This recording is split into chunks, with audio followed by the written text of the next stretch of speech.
Baik, kita akan berdoa ya. Bapa di surga, kami sungguh mengucap syukur jika pagi hari ini Tuhan kami boleh datang kembali kepadamu Tuhan. Biarlah setiap pujian yang kami naikkan senantiasa berbau harum di hadapanmu.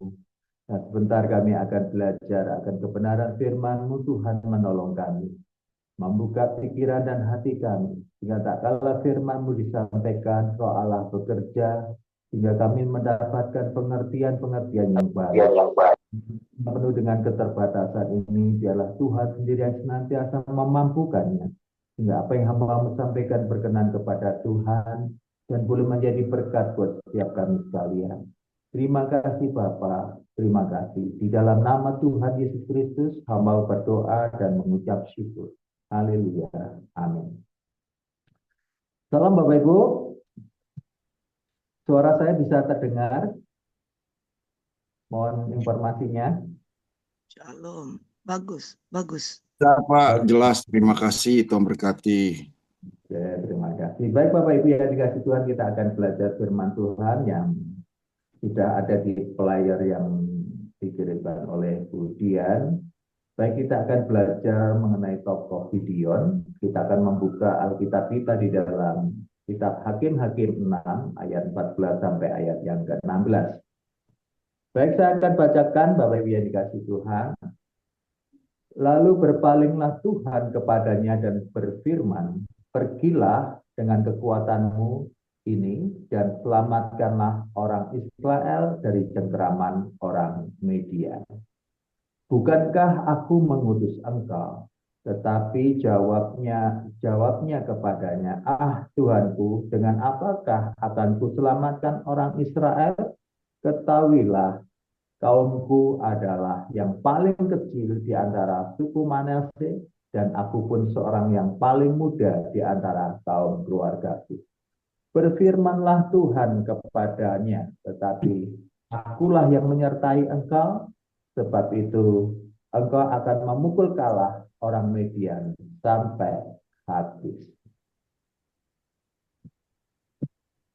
Amin. Berbahagialah orang yang membaca, mendengar, terlebih berbahagia orang yang melakukan firman-Nya. Bapak Ibu yang dikasih Tuhan, pagi hari ini saya memberikan tema mengenai keberanian dalam kelemahan. Ya. Terambil dari Hakim-Hakim 6 ayat 14 dan 16 mengenai tokoh Gideon. Kita tahu Gideon adalah salah satu tokoh penting dalam kitab Hakim-Hakim, khususnya dalam Hakim-Hakim 6 sampai yang ke-8. Kita harus mengetahui dulu latar belakang daripada Gideon. Dalam Alkitab Hakim-Hakim ini kita bisa melihat kondisi Israel pada masa Gideon, di mana bangsa Israel berada di bawah penindasan bangsa Median. Mereka banyak mengalami kesulitan baik secara ekonomi, baik secara sosial, karena serangan, karena perampokan, ataupun hal-hal yang lain dari bangsa Median ini, sehingga menyebabkan kehidupan mereka mengalami banyak ketakutan, kecemasan, kekhawatiran, karena mereka tidak memiliki apa-apa.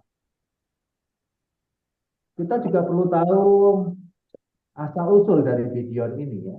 Kalau dalam Alkitab yang kita baca tadi bahwa Gideon berasal dari suku Manase, salah satu dari 12 suku Israel. Dia adalah putra daripada Yoas dan keluarganya dianggap keluarga yang kecil, yang tidak punya pengaruh apa-apa dari suku-suku Israel, ya, di antara suku-suku Israel. Nah, disinilah Bapak Ibu yang dikasih Tuhan, kita bisa melihat bagaimana Tuhan memanggil Gideon, ya, dari suku yang tidak terpandang mungkin dari antara suku-suku Israel yang lainnya, tetapi Tuhan punya rancangan yang baik untuk Gideon. Maka Tuhan memanggil Gideon untuk menyelamatkan bangsa Israel dari tangan Median. Panggilan ini terjadi ketika Gideon sedang mengolah gandum di tempat yang tersembunyi untuk menghindari penglihatan orang media. Ya, betapa mengenaskan ya bangsa Israel pada masa Gideon. Ya, hanya untuk mengolah gandum saja mereka harus bersembunyi karena takut apa? Takut dirampok, takut dirampas, ya, sehingga mereka tidak memiliki apa-apa, sehingga mereka mengalami kekurangan. Bahkan ketika mereka mengalami kekurangan, mereka pasti mengalami kelemahan secara fisikal.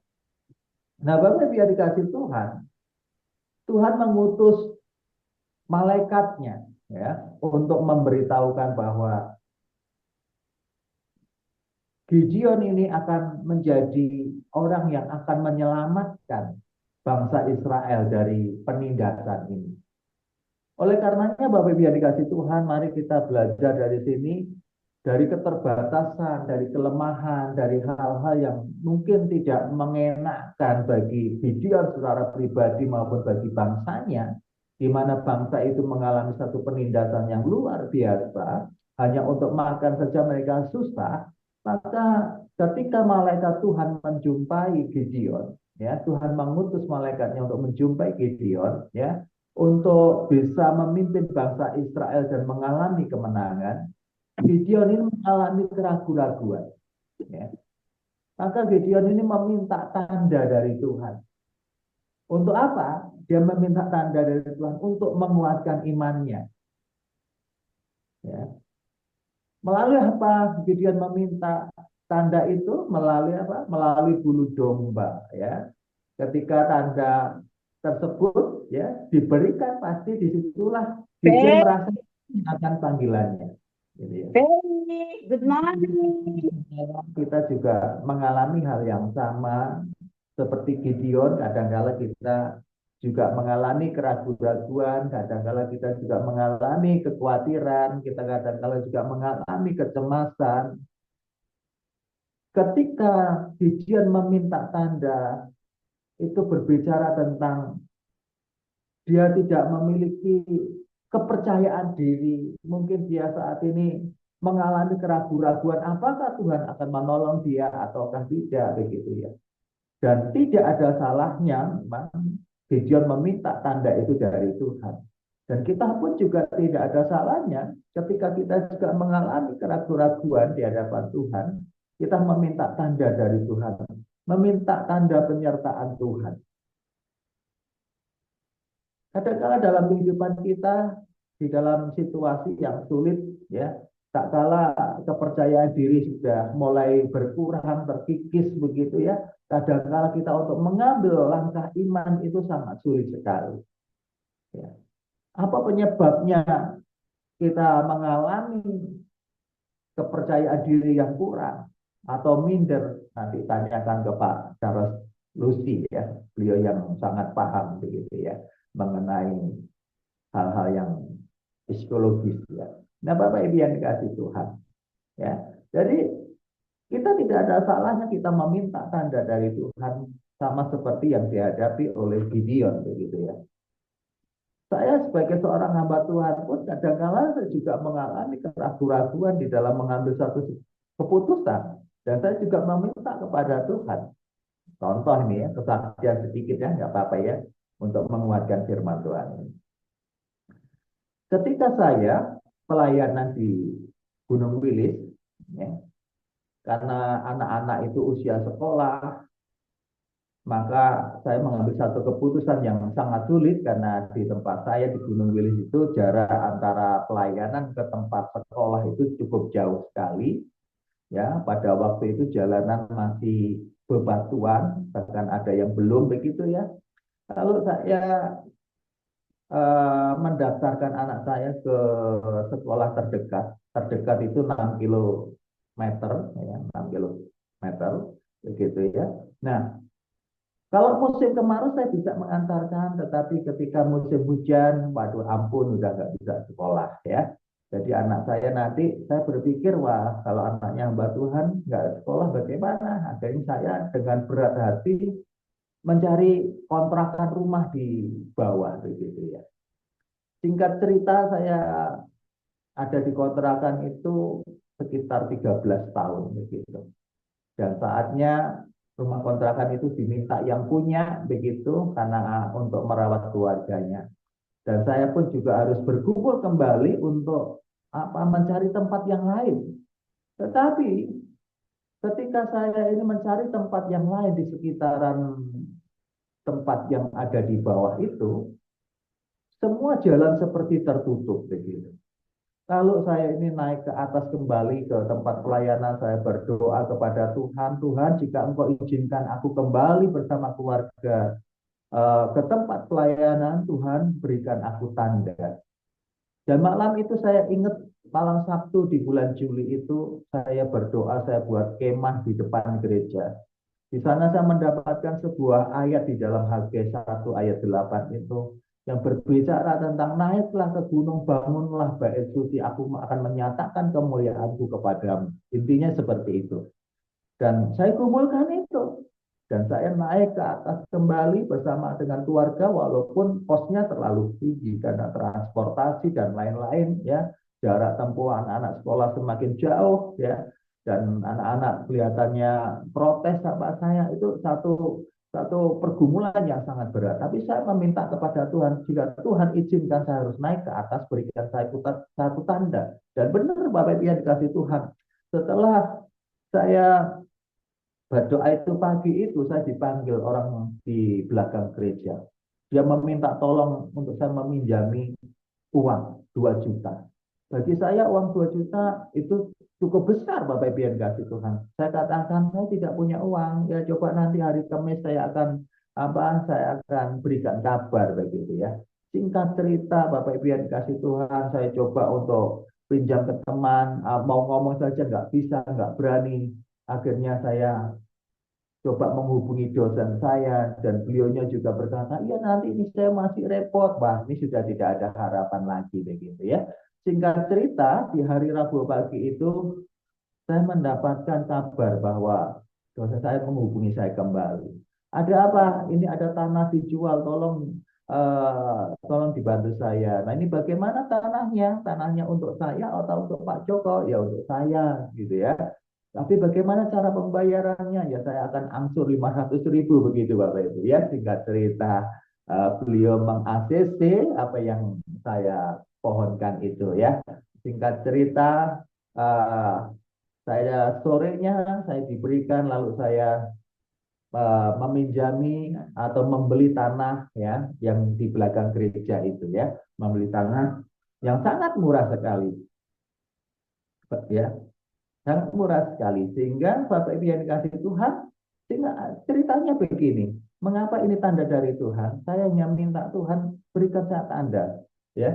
Dan berapa Bapak Ibu ketika saya meminjam uang sekian juta itu ya, saya ini sama teman ini Pak Joko pinjamannya 3 sekian itu berlangsung sampai 2 minggu Bapak Ibu ya, berlangsung sampai 2 minggu. Dan di 2 minggu yang terakhir itu Pak Joko pinjamannya sudah lunas, ditutup sama teman saya. Bapak Ibu, jadi tanah yang ada yang untuk pastor yang nanti akan dibangun itu, ya. Saya tidak mengeluarkan uang sepeser pun, ya. Jadi Bapak Ibu yang dikasih Tuhan, tidak ada salahnya bahwa kita juga meminta tanda untuk meyakinkan iman kita, untuk meneguhkan panggilan kita untuk melayani Dia. Memang tidak mudah, tetapi percayalah bahwa Tuhan akan menyertai setiap kita. Gideon boleh berhasil karena apa? Karena bukan kuat gagah atau hebatnya Gideon bukan, tetapi karena penyertaan Tuhan di dalam kehidupannya. Coba Bapak Ibu yang dikasih Tuhan, ketika Tuhan yang menyuruh Gideon untuk mengumpulkan prajurit-prajurit atau militernya ya dari pasukan dari 32.000 prajurit ya, Tuhan hanya meminta 300 orang dan itu harus difilter, diproses sedemikian rupa ya. Ini menandakan apa? Menandakan bahwa kemenangan itu datangnya dari Tuhan, bukan dari kekuatan manusia. Bukan hanya seorang Gideon, bukan. Tetapi Tuhan yang memberikan kemenangan di dalam kehidupan kita. Demikian juga dengan Gideon. Ya, mungkin Bapak Ibu yang dikasih Tuhan, strategi ini mungkin kelihatannya unik gitu ya. Kelihatannya apakah mungkin bangsa Median yang besar itu bisa dikalahkan dengan 300 orang? Itu sesuatu yang tidak mungkin. Tetapi di sini kita belajar dari Gideon. Gideon berani mengambil satu tindakan, Gideon berani mengambil satu keputusan untuk taat kepada Tuhan. Ini yang terpenting Bapak Ibu ya, untuk taat kepada Tuhan. Apa yang diperintahkan Tuhan, dia belajar untuk taat. Dan apa yang terjadi di sana Bapak Ibu ya, strategi Gideon itu hanya apa? Menggunakan lentera, menggunakan trompet, menggunakan suara-suara, sehingga ini membuat kebingungan bagi bangsa Median, ya, sehingga bangsa Israel mengalami sebuah kemenangan, ya. Memang nggak mudah Bapak Ibu ya. Ini strategi yang unik, hanya 300 orang tapi bisa mengalahkan ya mungkin berjuta-juta prajurit Median begitu ya. Tetapi disinilah hebatnya bahwa Gideon ya, dengan ketaatannya, dengan keberaniannya, dia mengambil satu keputusan ya untuk taat kepada Tuhan. Nah ini Bapak Ibu yang dikasihi Tuhan. Jadi Bapak Ibu, kalau kita mengenal Gideon, dia adalah seorang pahlawan iman ya, seorang pahlawan iman. Dari ketidakpastian dia bisa mengatasi ya, bahwa hanya kepada Tuhanlah ya dia bersandar, hanya kepada Tuhanlah dia berharap ya, karena penyertaan Tuhan itu penting Bapak Ibu yang dikasih Tuhan ya. Saya kemarin mendapatkan satu pelajaran tentang kisah Yusuf ya, nanti mungkin saudara kita yang lain atau hamba Tuhan yang lain yang akan berbicara tentang tokoh Yusuf. Kalau kita ingin kita mendapatkan sukses atau berhasil ya, di situ dikatakan di Kejadian 39 kalau tidak salah ya, Tuhan menyertai Yusuf ya. Jadi penyertaan ini penting. Nah, tanda-tanda penyertaan itu apa Bapak Ibu yang dikasih Tuhan? Gitu ya. Kalau di sini Gideon pun juga disertai Tuhan. Tanda-tandanya apa? Tuhan menyertai Gideon. Pertama, ketika Gideon meminta tanda dan Tuhan memberikan tanda itu, ya. Ketika Gideon meminta tanda dan Tuhan memberikan tanda, dan itu bukan satu kali Bapak Ibu, 2 kali. Dan Bapak Ibu yang dikasih Tuhan, artinya bahwa penyertaan Tuhan itu penting dalam kehidupan kita. Apa artinya kita memiliki segala sesuatu tetapi kita tidak memiliki penyertaan Tuhan? Ya, itu nol Bapak Ibu ya. Kita nggak akan mendapatkan apa-apa. Tetapi tak kalah kita mendapatkan penyertaan Tuhan dalam kehidupan kita, itu luar biasa. Apapun yang kita alami, ketika ada penyertaan Tuhan, di sana kita akan mendapatkan kebahagiaan. Misalnya kita dimasukkan ke neraka, tetapi di sana ada Tuhan Yesus, ya, maka tetaplah saya akan ikut Tuhan Yesus, ya, kasarnya seperti itu, ya. Kenapa? Karena ketika ada Tuhan, apapun yang kita alami, begitu, ya, kesulitan, kesengsaraan dalam kehidupan kita, itu tidak ada persoalan. Karena apa? Karena ada Tuhan di sana. Nah, Bapak Ibu yang dikasih Tuhan, Gideon adalah simbol dari keberanian dan dalam kepemimpinan didasarkan iman kepada Tuhan. Jadi Gideon adalah simbol dari keberanian dalam kepemimpinannya ya, karena didasarkan iman kepada Tuhan. Bahkan di tengah situasi yang sangat sulit pun Gideon tetap menjadi seorang pahlawan, seorang pemberani, seorang yang senantiasa dia menyadari kelemahannya ya. Seperti Paulus katakan ya, di dalam kelemahanlah kuasa Tuhan itu nyata. Ya kan?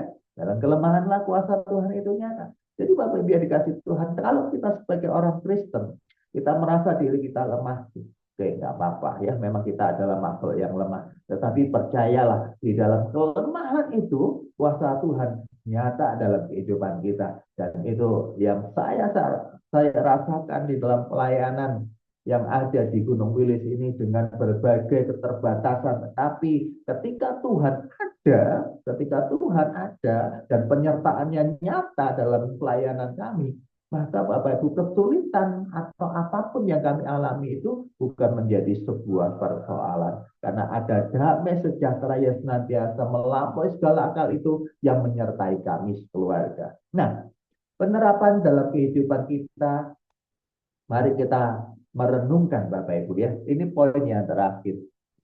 Bahwa kita sebagai anak-anak Tuhan, hamba Tuhan yang ada di dalam Sulawesi ini, mari kita seperti Gideon. Mungkin kita merasa kita tidak layak, ya, merasa kita tidak mampu, kita lemah, ya. Kita juga mengalami banyak kelemahan tubuh, entah itu sakit, entah itu apa, ya, entah itu masalah finansial dan lain-lain, ya. Tetapi Tuhan telah memilih kita untuk melakukan hal-hal yang besar. Mungkin setiap kita, apa yang Tuhan nyatakan dalam hidup kita, mungkin kita berbeda-beda. Tetapi Tuhan punya maksud, punya rancangan yang baik untuk setiap kita, untuk melakukan pekerjaan yang besar bagi Dia. Oleh karenanya kita Bapak Ibu yang dikasih Tuhan, andalkanlah Tuhan. Seperti di dalam Yeremia 17 ayat yang ke-7, diberkatilah orang yang mengandalkan Tuhan. Ya. Diberkatilah orang yang mengandalkan Tuhan. Andalkanlah Dia dalam kehidupan kita, maka Tuhan yang akan bekerja. Dikatakan di dalam Mazmur 37 ayat yang ke-5, dikatakan, serahkanlah hidupmu kepada Tuhan, maka Ia akan bertindak. Maka kalau kita melihat, mendengar, kita membaca, merenungkan firman, firman itu sebetulnya menguatkan, menuntun kita ke jalan-jalannya untuk penggenapan rancangannya yang indah. Oleh karenanya Bapak Ibu ya dikasih Tuhan, andalkan Tuhan dengan penuh ketaatan, keyakinan di dalam iman kita kepada Tuhan, bahwa ketika kita mempercayai Tuhan, kita akan melihat perubahan yang besar. Kita akan melihat karya Tuhan yang besar. Sekalipun mungkin kita merasa diri kita lemah, merasa diri kita tidak mampu, merasa diri kita mungkin apa bisa begitu ya. Tetapi yakinlah bahwa Tuhan yang kita percayai, yang kita sembah, itu yang akan menyatakannya. Oleh karenanya Bapak Ibu yang dikasih Tuhan, renungan yang singkat ini boleh membawa kita untuk senantiasa belajar berani di dalam kelemahan kita. Berani untuk apa? Berani untuk mempercayai Tuhan. Berani untuk mengatakan bahwa Tuhan itu adalah Tuhan yang berdaulat atas hidup kita. Berani mengatakan bahwa Tuhan itu yang senantiasa memimpin jalan hidup kita. Berani mengatakan bahwa Tuhan yang akan memberikan kemenangan atas hidup kita. Kiranya firman Tuhan yang sederhana ini boleh memberkati kita. Mari kita berdoa. Bapa di surga, Bapa yang kami kenal dalam nama Tuhan Yesus Kristus. Sungguh kami mengucap syukur atas kebenaran firman Tuhan yang sangat sederhana ini. Kiranya Tuhan Kau senantiasa meteraikan dalam kehidupan kami, pribadi lepas pribadi, khususnya anggota doa pagi Sulawesi ini. Tuhan Kau memberkati setiap kami, Kau meteraikan dalam setiap hati kami Tuhan. Hamba-Mu telah berhenti, Roh Allah tidak pernah berhenti untuk menjelaskan lebih dalam.